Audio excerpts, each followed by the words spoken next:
So now let's talk about the transition delay. So transition is basically changing the state 0 to 1, and we always talk about 10 to 90%. So when I'm saying we always talk about, that means most of the book it is written like 10 to 90%, and this is a rise time delay.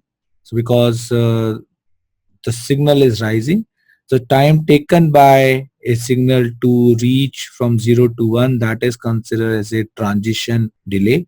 Since we are talking about the rising the signal from 0 to 1, we can also say like, okay, this is a rise time delay. And in terms of the capacitance, in terms of the charging of the capacitance, it is going to charge the capacitance, and we can also say like it's a capacitance charge time. So charging time, you can also say it's a charging time. So rising time, charging time, transition time, all are same. Similarly, in the fall time or the discharging time, it is 90% or 10%. So this is all the transition delay. There was a question like, what is the difference between the propagation delay, or why we need a transition delay when we already have a propagation delay? So think in this way, like you have an inverter. So this is the input, this is your output. When we are going to compare input and output, when we are talking about input to output, so that is a propagation delay. When we are talking about the transition of this particular state, this is basically a transition delay. So that transition is here. So these two transition can be different, these two slopes can be different, because this is individual waveform in individual signal. So the transition delay is a property of a signal. When we are talking about the propagation delay, it is a property of a cell, it is a property of a gate. It is not a property of a signal. So propagation delay is basically with respect to a gate, and the transition delay is basically with respect to a signal. So that's the main difference. So when we are saying the quality of a signal, the quality of a signal is in terms of the transition time. So we will always talk about in terms of the transition time, and we will say like, okay, if the transition time is good, that means the signal is very good. And the delay or the quality of buffer, you can say, or the one of the parameter of the buffer or the inverter or the logic gate, that is the propagation delay. So the propagation delay is related to the cell, and transition delay is related to the signal. Now again, the same question, is it the 10%, 90%, 90%, 10% is the standard, or can you change it? Yes, my answer is same. Like I gave you about the propagation delay. ED industry, they are saying like, okay, you can do it. For how you can do it, you can do it with the help of .lib file, and there are certain syntax. What are those syntax? These are the syntax. So let's talk about first the blue one. This is the propagation delay. So you can see the syntax is input threshold. So remember, in a propagation delay, there are the input and output. So that means there is the input and output. The syntax is there. This threshold, so there was a threshold like 50%, 50%.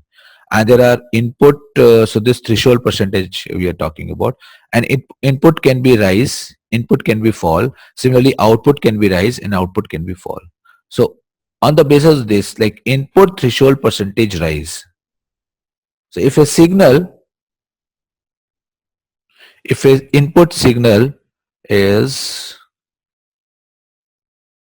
rising, so what is the threshold? This is the threshold. This is a 50%. Then you are saying input threshold percentage fall if a input signal is falling. So both are input. Now output threshold, now with respect to any of this signal, I don't know, because I don't know the circuit. But if the output is falling or output is rising, so if it's rising, it's a 50%. See here you can see, if it is a falling, it is a 50%. Now as per the circuit, if it is like rising to falling or falling to falling, whatever be the type of circuit, but these are the threshold which is defined which you can define here, and the tool during the calculation tool will consider all these things, and it will say like, okay, this is my percentage. Similarly, in case of a transition, what the transition, what is that? There is no concept of input output. In a transition, the concept is the rising and the falling. There is a concept of lower threshold and the upper threshold. So let us suppose if there is a waveform, this is rising. So there is a lower threshold, there is a upper threshold. For the falling, again, there is a upper threshold, there is a lower threshold. So here you can see the slew upper. Slew, that means we are talking about the changing. Slew upper and a slew lower. Now this upper is with respect to the rise, this lower is with respect to rise, this upper is with respect to fall, this lower is with respect to the fall, and here you can see it is a 80 to 20. So all the upper threshold in this particular case it is 80%, and all the lower threshold is the 20%, and it can be 10% or the 90%. I have seen certain dot lives where it is 70% and 30% also. So it's like now upper threshold is 70 and lower threshold is 30%. If I'm saying 80 to 20 or 90 to 10, and like you're saying, it's going to change my delay number. So whatever the delay number. So if I'm okay, I'm okay. So if I'm saying like, okay, my delay number is different. So what is that delay number? So in my dot lib, the way I'm giving you the transition delay. So that transition delay table, I didn't discuss and didn't give you an idea like, okay, what are those numbers? So this 80% or 20% or 10% or 90%, this is the indication, this is the number which I'm sharing with you. Like, okay, Naveen, I have all the delay numbers in my dot lib. It is with respect to this 90 to 10, or this is with respect to 80 to 20.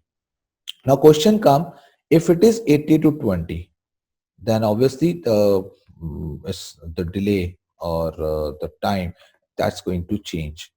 Now, maybe I want you to do all the analysis with respect to that, then it is okay. But there are certain cases where there is a option of the scaling factor.